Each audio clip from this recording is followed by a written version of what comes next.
Bismillahirrahmanirrahim. Assalamualaikum warahmatullahi wabarakatuh. Waalaikumsalam warahmatullahi wabarakatuh. Pembahasan kita pada pagi hari ini masih berkenaan masalah rukun-rukun sholat. Rukun-rukun sholat. Pagi hari ini pembahasan kita adalah rukun sholat yang kelima, di mana di dalam kitab dikemukakan A'udzu billahi minasyaitonir rajim wal khamisu, dan yang kelima ar-ruku'u, itu ruku'. Rukun sholat yang kelima adalah ruku'. Ruku' paling tidak fardu ruku' bagi orang yang kuasa berdiri badannya dalam keadaan biasa dan selamat kedua tangan dan lututnya, yaitu dengan membungkuk tanpa tegak atau tanpa tegap. Sekedar kedua telapak tangan orang itu sampai lututnya. Jika memang menghendaki meletakkan kedua telapak tangan di atas kedua lututnya. Fa in lam yakdir ala hadzal ruku', maka jika dia tidak mampu daripada ruku ini, jika dia tidak mampu daripada ruku ini, maka membungkuk makduraha, sekedarnya, ya, dia membungkuk sekedarnya. Wa auma'a bitarfihi, dan dia memberikan isyarat dengan matanya. Berikan isyarat dengan matanya. Wa akmalur ruku', dan bermula sempurnane ruku'. Bermula sempurnanya ruku', taswiyatur raki'i, meratakan daripada orang yang ruku' zohrahu, punggungnya, wa unukahu, dan lehernya. Diratakan tuh, leher dan punggungnya diratakan. Bihaisu yasirani, sekiranya keduanya menjadi, sekiranya keduanya membentuk kasfihatin wahidatin, seperti selembar papan rata. Ya, rata antara punggung dan leher. Wa nasbu saqaihi, dan meluruskan kedua betisnya. Betisnya kudu lurus. Wahzu rukbataihi biyadaihi, dan memegang, ya, dua lututnya, biyadaihi, dengan kedua tangannya. Jadi punggung dan leher kudu rata laksana papan, dan betisnya tegak. Kedua betisnya tegak. Ya. Kemudian wasadisu, rukun salat yang keenam, at-tuma'ninatu, tuma'ninah, ya. Wahia sukunun ba'da harokatin. Tuma'ninah itu adalah diam setelah bergerak. Diam sesudah bergerak. Fihi wasadisu tu'ma'ninati fihi, at-tumakninatu fihi, diam tumakninah di dalam ruku. Ya. Jadi tumakninah itu adalah diam setelah bergerak. Wal musannifu yaj'alu tumakninata, dan pengarang kitab menjadikan tumakninah ini fi arkani, di dalam arkan, di dalam rukun, ruknan mustaqilon, yaitu rukun yang berdiri sendiri. Jadi di sini disebutkan bahwa rukun yang keenam ini adalah tumakninah. Pengarang kitab ini menjadikan tumakninah ini adalah sebagai rukun yang berdiri sendiri, sebagai satu rukun. Wa massa alaihi Nawawi, dan Imam Nawawi membicarakan masalah tumakninah ini, ya, masalah rukun ini fi tahqiq, di dalam kitab tahqiq. Jadi Imam Nawawi juga membicarakan bahwa masalah tumakninah ini di dalam kitabnya, di dalam kitab tahqiq, bahwa tumakninah itu adalah rukun. Wa ghairul musannifu, dan bermula pengarang kitab yang lain, yaj'alaha, mereka menjadikan tumakninah ini haitan tabi'atan lil arkan, yaitu cara atau sifat yang mengikuti kepada rukun-rukun. Ya, jadi ada perbedaan tuh antara pengarang kitab dengan pengarang kitab yang lain. Pengarang kitab yang kita bahas masalah ini adalah saat ini menjadikan bahwa tumakninah itu sebagai rukun yang berdiri sendiri. Wasabi'u, dan yang ketujuh, ar-rab'u wal i'tidalu, yaitu rab'u, ar-rab'u minar ruku', bangun daripada ruku', ya. Wal i'tidalu, dan i'tidal, qa'iman alal hay'atin. I'tidal, berdiri dalam keadaan allati kana 'alaiha, yang telah ia lakukan atasnya, qabla ruku'ihi, sebelum rukuknya. Jadi sebelum ruku kan kita berdiri nih, ya, baca Al-Fatihah, baca surah, kemudian ruku, kemudian i'tidal. I'tidal itu berdiri lagi tegak sebagaimana ketika kita baca Al-Fatihah dan baca surah, yaitu sebelum ruku. Berdiri, kita berdiri lagi sebelum ruku. Min qiyamin qadirin, dari berdiri yang orang yang mampu berdiri, wa qu'udin, dan orang yang duduk, ajizin anil qiyam, daripada orang yang apes, yang tidak mampu daripada berdiri.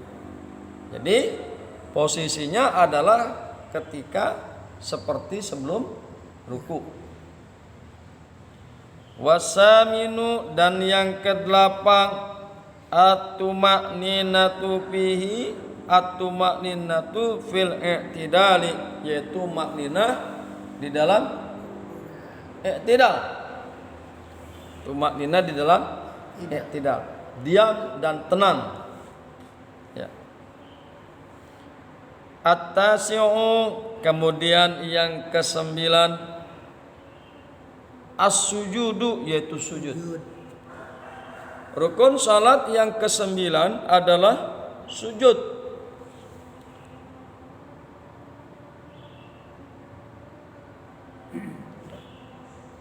Marrataini fi kulli rak'atin, dua kali sujud, fi kulli rak'atin, pada tiap-tiap rakaat.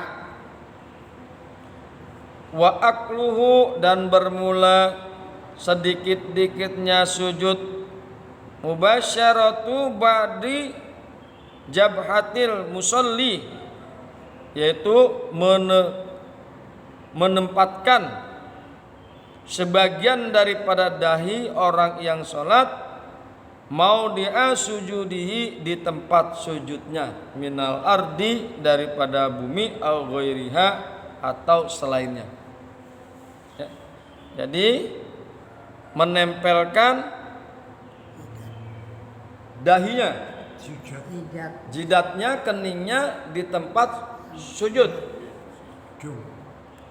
Wa akmaluhu, dan bermula sempurnanya sujud. Wa akmaluhu, dan bermula sempurnanya sujud. Ayukabbira li huwihi, dan bermula sempurnanya sujud bahwa dia bertakbir turun, untuk turun. Sempurnanya sujud setelah i'tidal dia bertakbir Allahu Akbar untuk turun, lisujudi, untuk sujud. Bertakbir untuk sujud. Bila raf'il yadaihi, dengan tidak mengangkat tangan. Nah, itu. Ya, jadi sempurnanya adalah Allahu Akbar tapi nggak pakai mengangkat tangan.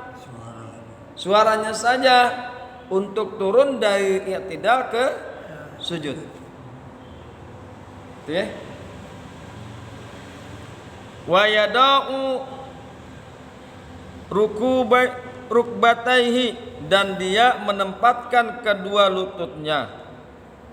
Summa yadaihi, kemudian kedua tangannya. Summa jabhatahu wa anfahu, kemudian dia meletakkan keningnya dan hidungnya. Jadi lututnya dulu yang dijatuhkan, yang ditempelkan ke bumi, ke lantai. Kemudian kedua tangan, kemudian kening, lalu hidung. Itulah sempurnanya sujud. Wa akmaluhu, dan bermula sempurnanya sujud bahwa dia bertakbir turun untuk sujud dengan tidak mengangkat kedua tangannya dan menempatkan kedua lututnya, kemudian kedua tangannya, kemudian keningnya dan hidungnya. Hadirin yang berbahagia, hamba-hamba Allah yang mudah-mudahan selalu dirahmati oleh Allah Subhanahu wa taala. Kemudian marilah sama-sama kita lihat keterangan daripada kitab yang lain. Yang pertama, bahwa bagi orang yang sujud meskipun hanya sebentar, hendaknya diperhatikan supaya keningnya ditekankan pada tempat sujud. Keningnya ditekan pada tempat sujud. Yang kemudian yang kedua, agar diperhatikan supaya jangan sampai pada kening yang dibuat sujud itu terdapat benda yang dapat memisahkan antara kulit kening dengan tempat sujud. Misalnya rambut kepala yang menempel dan sebagainya. Gak boleh tuh. Misalnya rambut kepala, ya, itu tidak boleh. Jadi rambut kepala ini menghalangi menempelnya kening dengan tempat sujud, itu tidak boleh. Sebab hal ini dapat menjadikan tidak sah sujudnya. Kayaknya kalau pakai pici diangkat sedikit.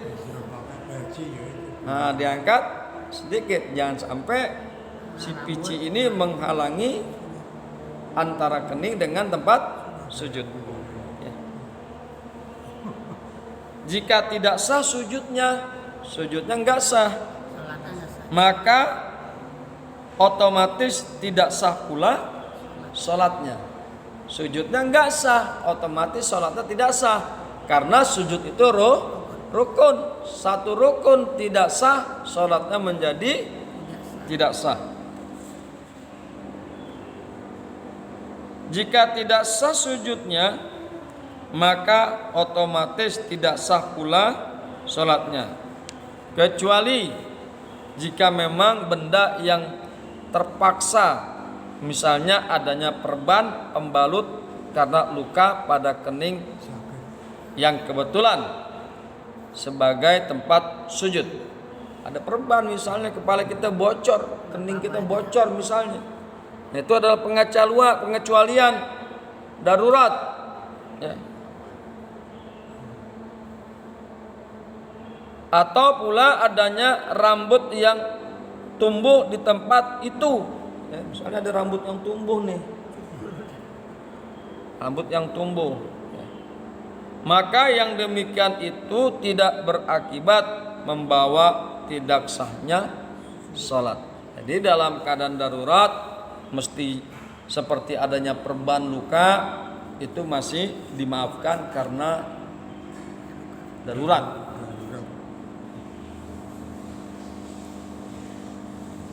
Wal asiru, dan yang ke-10, rukun salat yang ke-10, at-tuma'ninatu fihi, yaitu pun tumakninah di dalam sujud.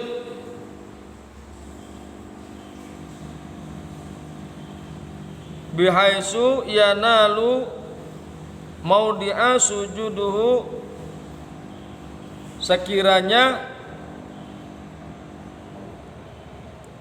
sampai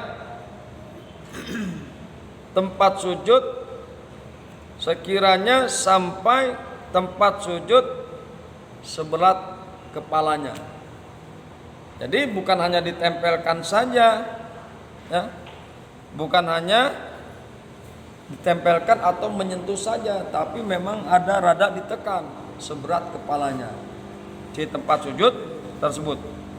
Wala yakfi imsasu ra'sihi, dan tidak cukup menyentuhkan kepalanya maudi'a sujudihi, di tempat sujudnya. Tidak cukup hanya sekedar menempel saja di tempat sujudnya, ya.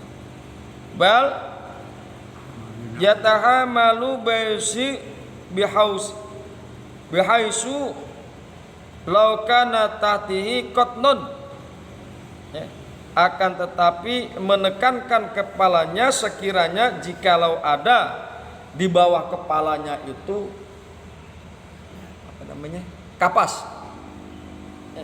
Kemudian kapas itu menjadi dekok, kapas itu kemudian menjadi dekok.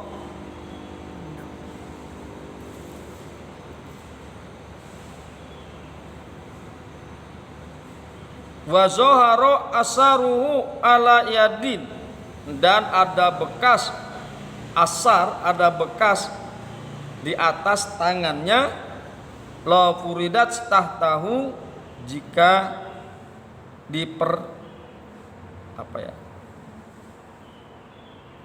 diperkirakan bahwa kapas itu berada di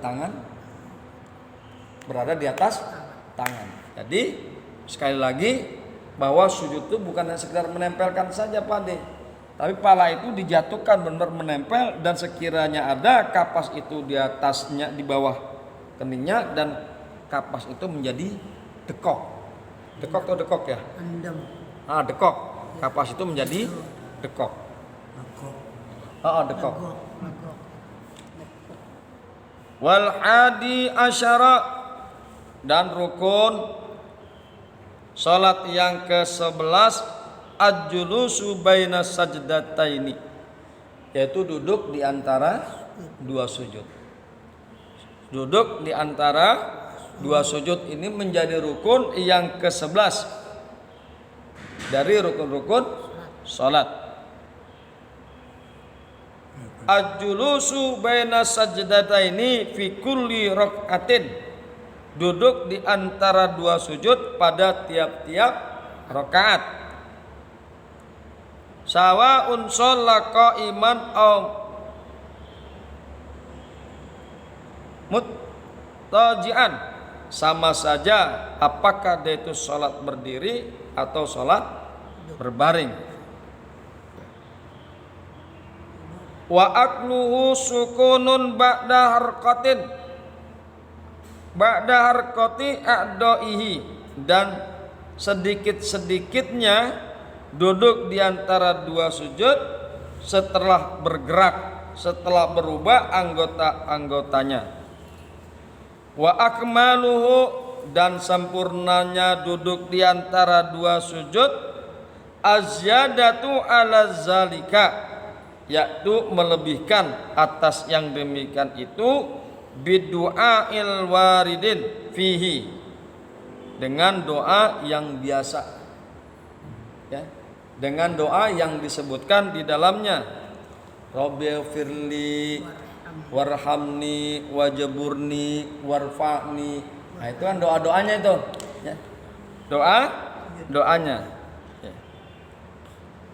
Falau lam yajlis, maka jikalau dia tidak duduk baina sajdataini, di antara dua sujud, bal sara ila julusin, akan tetapi dia membentuk kepada yang mendekati duduk, lam yasiha, maka tidak sah.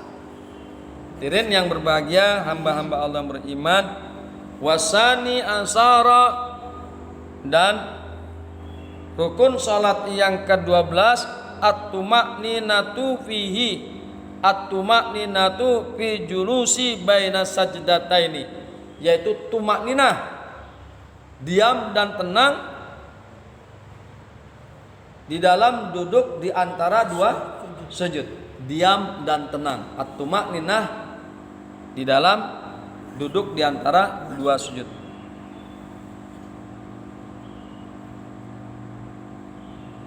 Wasalisu, dan yang ke-13 wasalisu asara, dan tumakninah, dan yang ke-13 rukun salat yang ke-13 ajulusul akhir, yaitu duduk akhir.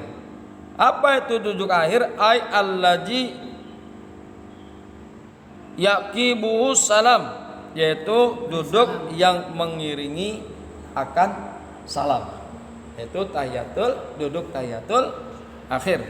Hadirin yang berbahagia, hamba-hamba Allah yang beriman, itulah kajian kita pada pagi hari ini. Insyaallah besok kita akan teruskan dengan warrabi'u asara, rukun salat yang ke-14. Adanallahu wa iyyakum ajmain. Assalamualaikum warahmatullahi wabarakatuh.